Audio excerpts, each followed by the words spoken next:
Qu'importe la hauteur à laquelle vous pourrez vous élever, à un certain moment, vous êtes voué à trébucher. Parce que si vous faites constamment ce que nous faisons, augmentez le niveau. Si vous vous dépassez constamment de plus en plus haut, la loi des probabilités, sans mentionner le midi-quart, prédisent qu'à un certain moment, vous échouerez. Et quand ce sera le cas, je veux que vous pensiez à ceci, rappelez-vous de cela. Il n'y a rien de tel que l'échec. L'échec, c'est juste un message de la vie qui essaie de nous faire avancer dans une autre direction. Alors sur le coup, quand vous êtes au fond du trou, ça ressemble à un échec. L'année dernière, j'ai dû me nourrir de ces mots à la petite cuillère.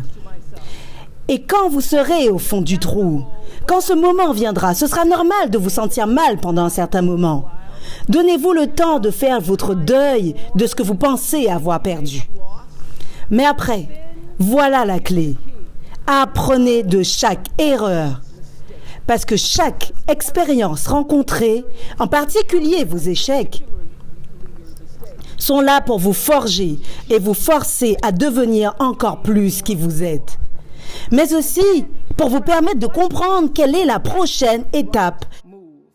Un des secrets de la vie, c'est de développer un certain état d'esprit, un GPS émotionnel qui pourra vous dire dans quelle direction aller.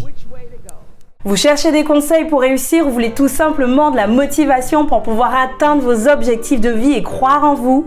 Si c'est le cas, vous êtes au bon endroit et vous le savez en plus. Salut à tous, c'est Mélissa de Miss Imparfaite. Je suis la boule d'énergie qui va vous donner de la motivation pour pouvoir atteindre vos objectifs de vie et croire en vous. Aujourd'hui, nous allons parler des conseils inspirants pour réussir d'Oprah Winfrey. Alors Oprah, c'est tout simplement une icône média, une actrice, une productrice, une philanthrope et la femme la plus influente au monde. Alors pour revenir vite fait sur son histoire, Oprah est née dans le Mississippi d'une mère adolescente célibataire. Elle a été élevée par sa grand-mère qui était femme de ménage et qui avait très peu de moyens. Alors celle à qui sa grand-mère prédisait un avenir de femme de ménage a bravé en fait tout simplement toutes les prédictions de sa grand-mère pour devenir tout simplement Oprah. Alors je vous laisse découvrir les conseils inspirants pour réussir d'Oprah Winfrey. Pensez à vous abonner tout de suite à la chaîne si ce n'est pas encore fait. N'hésitez pas à liker, partager, laissez-moi des commentaires. Remplissez le petit sondage qui est en début de description si vous voulez que j'aborde un mentor en particulier. Je vous laisse découvrir les conseils inspirants pour réussir d'Oprah Winfrey et je vous retrouve à la fin de cette vidéo. À tout de suite. Créez la plus haute et la plus grande vision possible pour votre vie. Parce que vous devenez ce que vous croyez. Quand j'étais petite, j'ai grandi dans le Mississippi, dans une ferme, avec seulement le blé noir comme modèle. Regardant ma grand-mère par la porte grillagée et faire bouillir nos vêtements dans une grande marmite en fer, parce que nous n'avions pas de machine à laver et nous faisions tout à la main. Je la regardais et réalisais quelque part à l'intérieur de moi, dans mon esprit, que même si le Mississippi était un État ségrégationniste et que j'étais de couleur et une femme, que ma vie pourrait être plus grande que ce que je voyais. Je me souviens quand j'avais 4 ou 5 ans, je ne pouvais certainement pas l'exprimer, mais c'était un sentiment que je m'étais permise de suivre. Je me suis permise de le suivre parce que si vous me demandez quel est le secret de ma réussite, c'est parce que j'ai compris qu'il existe un pouvoir plus grand que moi-même, qui gouverne ma vie.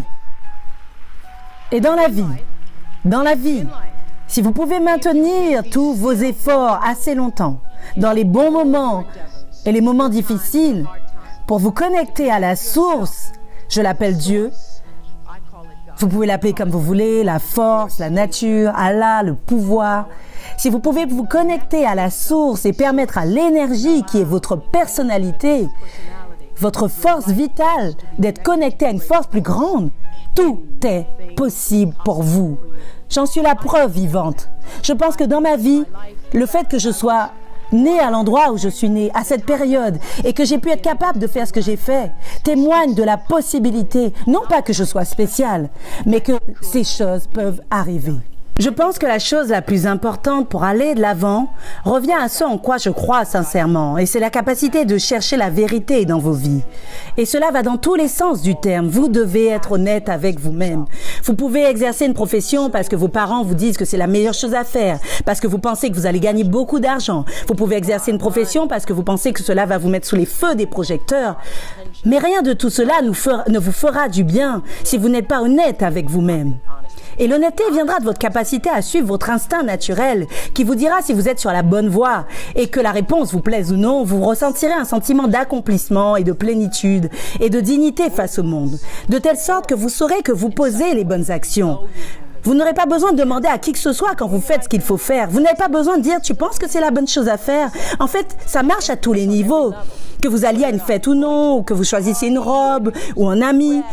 Si jamais vous vous demandez est-ce que tu crois que c'est la bonne chose à faire, il y a des chances pour que ce ne soit pas le cas. Il y a des chances que ce soit votre instinct qui essaye de vous faire vous poser la question à vous-même. Et dans ce cas-là, peut-être que ce n'est pas la bonne action à faire. Vous devez avoir une certaine vision pour votre vie. Même si vous ne connaissez pas le plan, vous devez avoir une direction dans laquelle vous choisissez d'aller. Je n'ai jamais été le genre de femme qui aimait monter en voiture juste pour faire un tour. J'avais un copain qui me disait « Allons juste faire un tour. Je veux savoir où nous allons. Avons-nous une destination? Y a-t-il un plan? Ou allons-nous juste faire un tour ?» J'ai appris de cette expérience une grande métaphore de la vie. Vous devez être dans le siège conducteur de votre propre vie parce que si vous ne l'êtes pas, la vie vous mènera par le bout du nez. Vous êtes le seul responsable de votre vie. Et si vous êtes assis là à attendre que quelqu'un vous sauve, vous répare et même vous aide, vous perdez votre temps parce que vous seul avez le pouvoir de prendre cette responsabilité et de faire avancer votre vie. Et le plus tôt vous en prendrez conscience, plus vite votre vie passera à la vitesse supérieure. Ce qui compte, c'est maintenant.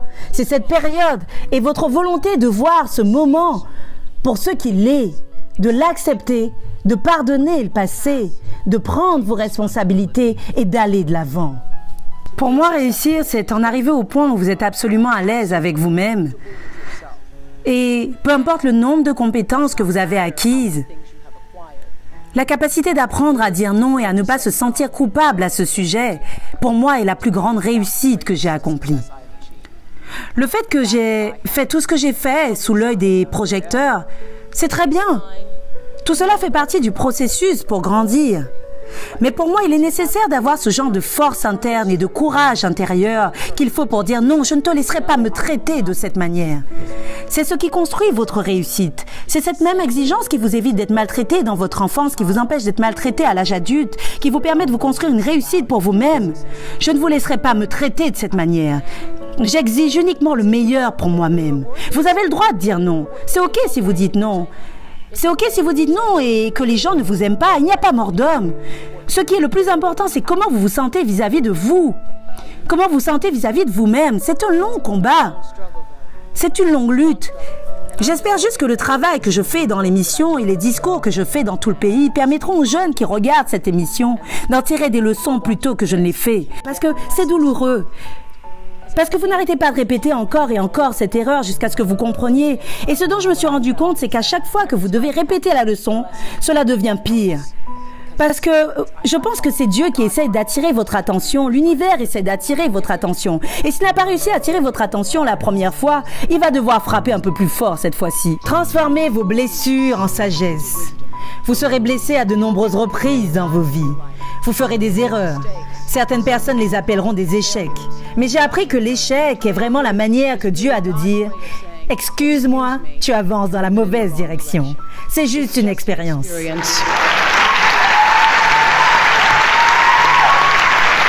Juste une expérience. Juste une expérience. Je me souviens quand on m'a retiré de l'antenne à Baltimore, quand on m'a dit que je ne correspondais pas aux standards de la télévision.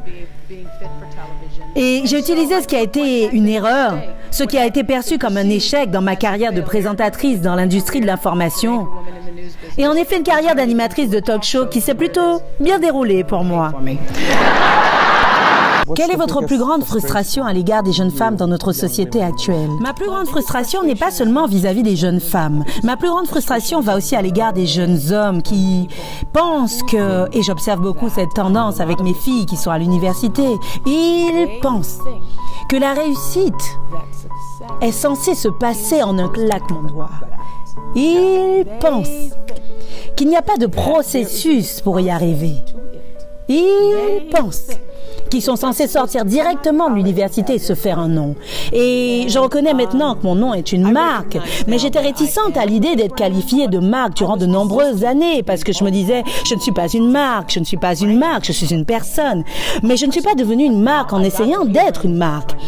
Je suis devenue une marque de par chaque décision quotidienne que j'ai prise, en découvrant quelle était la prochaine étape, le prochain cap, ensuite le prochain cap et le cap d'après. Et donc ma frustration à l'égard des jeunes hommes et des jeunes femmes, c'est qu'ils pensent que tout est censé se passer en un claquement de doigts. Ils ne comprennent pas que c'est un processus.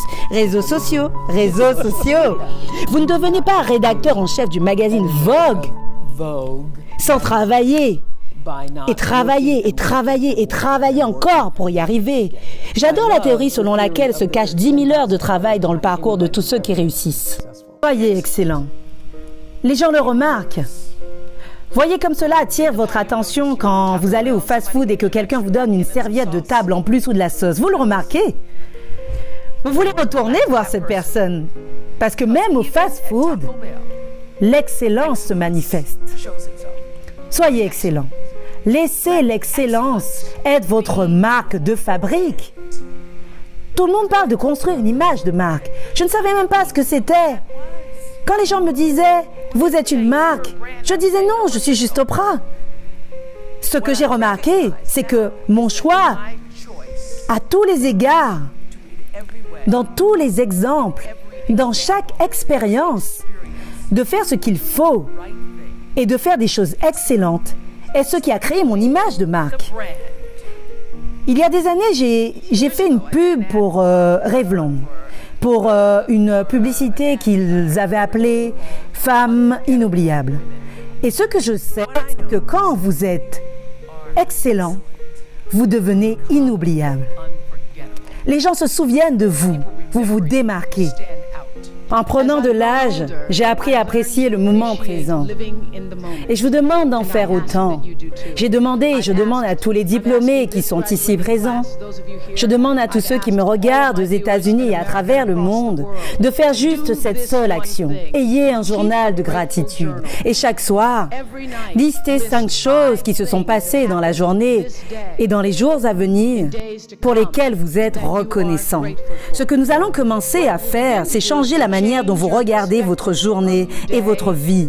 Je crois que si vous pouvez apprendre à vous concentrer sur ce que vous avez, vous verrez toujours que l'univers vous met dans l'abondance. Et vous obtiendrez encore plus. Si vous vous concentrez et êtes focus sur ce que vous n'avez pas, vous n'en aurez jamais assez. Soyez reconnaissants. Ayez un journal de gratitude. Vous tous serez dans mon journal ce soir. L'univers essaie toujours d'attirer votre attention. J'utilise les termes l'univers et Dieu de manière interchangeable. Et parfois, ça commence doucement. Tout problème majeur que vous avez rencontré a toujours commencé par un chuchotement avant que cela se transforme en une tempête. Vous avez eu un caillou qui vous a frappé à la tête pour vous alerter, vous avez eu une brique, vous avez eu un mur de briques, vous avez eu la maison qui s'est écroulée et avant même que vous ne vous en rendiez compte, vous êtes dans l'œil du cyclone. Mais bien avant d'être dans l'œil du cyclone, vous avez eu de nombreux avertissements, comme de petits indices. Alors maintenant, mon objectif dans la vie, c'est de ne pas avoir arrivé jusqu'à l'œil du cyclone. C'est de faire en sorte de capter ces murmures, de les capter dès la première fois. Et pour les capturer, vous devez comprendre Je pense que la seule chose qui m'a permis d'atteindre un certain niveau de réussite sur les 2 plans, matériel et la réussite spirituelle, c'est ma capacité à écouter mon instinct. J'appelle cela ma voix intérieure. Peu importe comment vous l'appelez, l'instinct naturel, la puissance supérieure. Mais c'est la capacité à comprendre la différence entre ce que dit votre cœur et ce que dit votre tête. Maintenant, je suis toujours mon cœur. Même lorsque ma tête me dit « Oprah, c'est ça la chose la plus rationnelle à faire, c'est vraiment ce que tu devrais faire », je vais toujours écouter ce sentiment, ce ressenti. Je suis où j'en suis aujourd'hui parce que je me suis permise d'écouter mes sentiments. Beaucoup de gens se concentrent sur l'hystérie et la négativité. Mais vous devez rester dans la lumière. Une des raisons pour lesquelles j'étais très enthousiaste à propos du film Raccourci dans le temps, c'est de par le message qu'il porte. L'obscurité se répand si vite ces jours-ci. Vous devez devenir un guerrier de la lumière. Et la raison pour laquelle c'est si important pour moi, c'est parce que c'est comme ça que j'ai vécu toute ma vie. À chaque instant dans ce film, j'ai eu l'impression que je disais ce que je disais d'habitude. Et durant ces moments, l'obscurité est là pour vous montrer votre lumière. Regardez tout ce qui s'est passé récemment. Nous vivons sur une planète où l'obscurité et la lumière règnent. Qu'on soit clair, je ne me présente pas comme candidate aux élections. Mais si je me présentais comme candidate, et je dirais à quiconque se présenterait aux élections, ne donnez pas votre énergie à l'autre parti. Ne passez pas votre temps à parler de vos adversaires. Ne donnez pas votre énergie à ceux en quoi vous ne croyez pas vraiment. Ne passez pas une once de votre temps à ça. Écoutez-moi bien et rappelez-vous de cela, parce que cela se produira souvent dans vos vies. Quand des gens vous montrent qui ils sont vraiment, croyez-les dès la première fois, pas la 29e fois.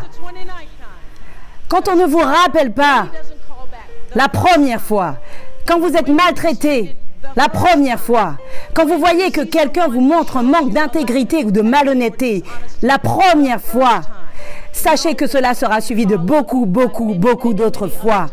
Cela, à un moment donné de votre vie, reviendra pour vous hanter ou vous blesser. Quand les gens vous montrent qui ils sont, croyez-les la première fois. Et quand vous aurez fait tout ce qui vous est possible de faire, lâchez prise. Lâchez prise. Parce qu'il y a un plus grand rêve. Il y a un plus grand rêve qui vous attend. Qui attend que vous y sautiez à pieds joints. Que vous y preniez votre place. Votre vie est grande.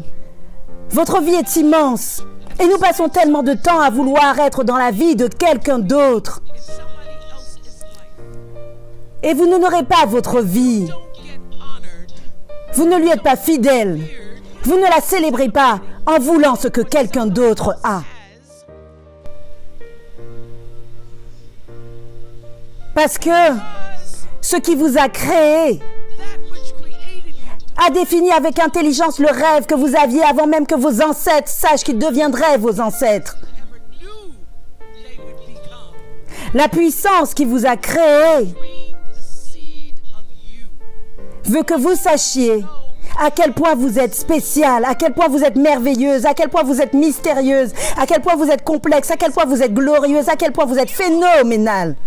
Et vous n'obtiendrez aucun gain à vous immiscer dans le territoire de quelqu'un d'autre.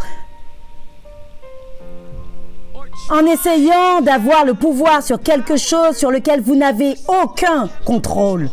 Vous n'avez aucun pouvoir sur un autre territoire que le vôtre. Mais vous êtes des maîtres de cette activité. Vous devez devenir le maître de votre propre destin. Vous devez devenir le capitaine de votre propre âme.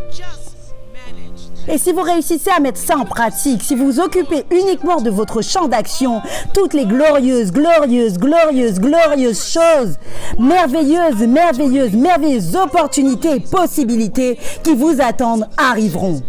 Donc la question est: à quoi résistez-vous? Qu'est-ce qui vous ralentit? Qu'est-ce que vous ne vous permettez pas? Qu'est-ce qui vous bloque? Parce que vous vous concentrez sur cette idée de qui et de ce que vous êtes censé être, au lieu de vous pencher sur le rêve qui a déjà été créé pour vous et qui vous attend. Quand vous me voyez, pensez-vous que je suis assez bien pour être sélectionnée dans votre école? Je pense que tu es à la hauteur.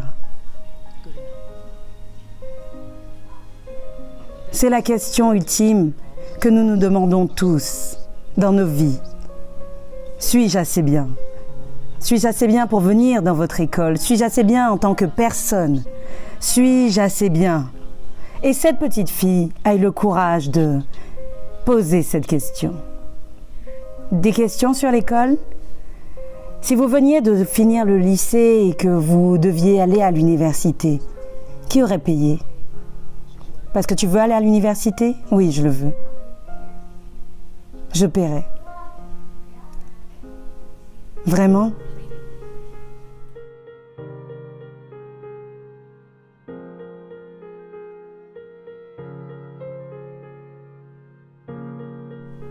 Je ferai en sorte que ce soit possible pour chacune des filles qui va dans mon école d'aller au collège ou à l'université de son choix, où qu'elle soit dans le monde.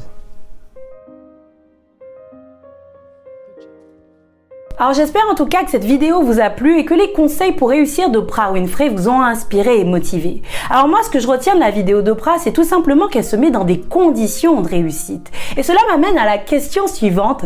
Qu'est-ce qui domine votre journée? Quelle influence contrôle et domine votre journée? Est-ce que ce sont les actualités quotidiennes? Est-ce que ce sont les mauvaises influences des personnes autour de vous? Est-ce que ce sont les souvenirs de vos échecs? Qu'est-ce qui domine votre journée? Et là où je veux en venir tout simplement, c'est que ce qui domine votre journée va affecter chaque centimètre carré de votre vie, chaque zone de votre vie. Et comme le dirait Oprah, une vie fructueuse n'est pas le résultat de la chance. Une vie fructueuse est le résultat de bons choix. Alors dites-vous que si les mauvaises choses peuvent autant impacter votre journée et votre vie, imaginez ce que peuvent faire les bonnes. Alors quand les fantômes du passé essaieront de dominer votre journée, je vous en supplie, laissez vos rêves dominer votre journée. Quand la peur va essayer de dominer votre journée, laissez les bonnes actions dominer votre journée. Quand la procrastination va essayer de dominer votre journée, laissez les petites étapes dominer votre journée. Et quand les querelles du quotidien essaieront de dominer votre journée, laissez la paix dominer votre journée. Alors dites-moi maintenant en commentaire, à partir d'aujourd'hui, ce qui va dominer votre journée. Alors j'espère en tout cas que cette vidéo vous a plu. Si c'est le cas, n'hésitez pas à liker, partager, laissez-moi des commentaires. Abonnez-vous tout de suite à la chaîne si ce n'est pas encore fait. Je tiens aussi à vous remercier, vous, ma communauté, de me suivre autant, de laisser des commentaires aussi bienveillants en fait et de me soutenir comme vous le faites. Ça me fait chaud au cœur. Alors je vous laisse avec un petit bonus à la sauce Oprah Winfrey et je vous dis à très vite pour une prochaine vidéo. Et n'oubliez pas, soyez vrai, soyez vous, soyez complètement imparfait. À très vite.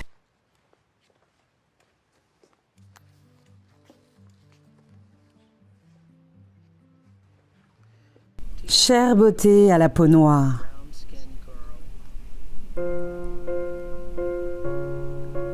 j'utilise le mot beauté car je sais que cela n'a jamais été un mot que tu aurais utilisé pour te nommer toi-même.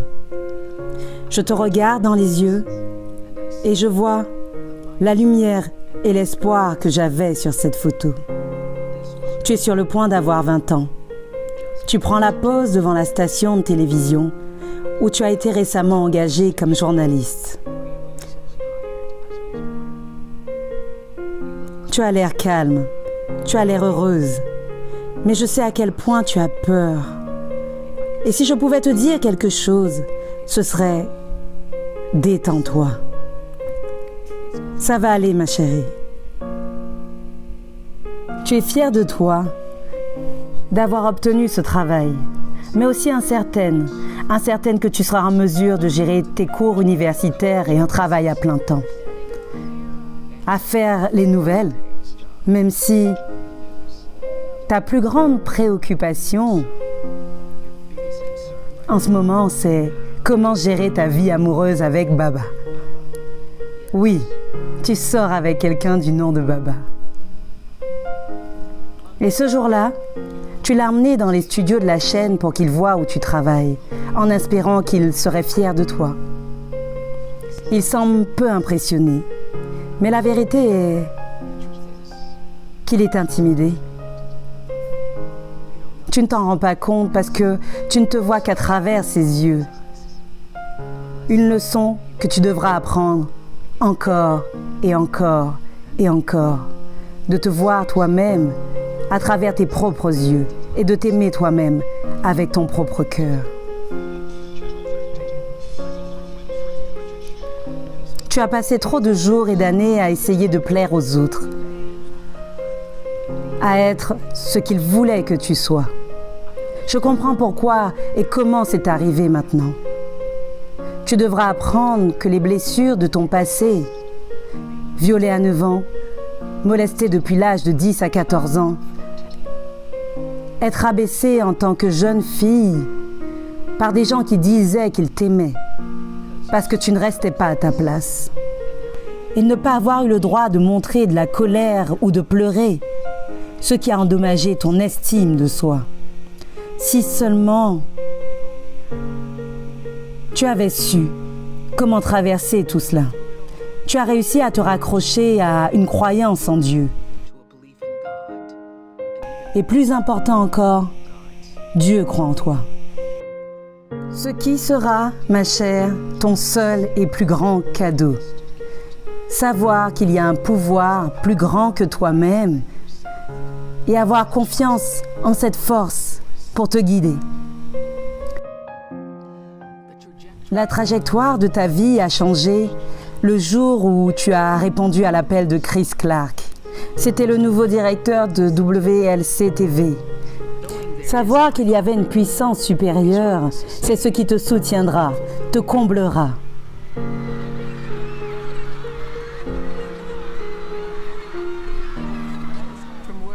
De là où je suis assise maintenant, en connaissant ton parcours, il y a vraiment très peu de regrets, ce qui veut dire qu'une vie a été vécue.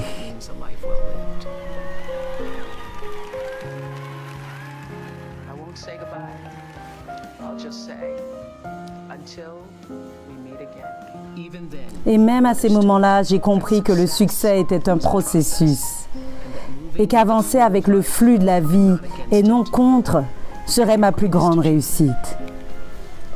Tu m'as rendu fière.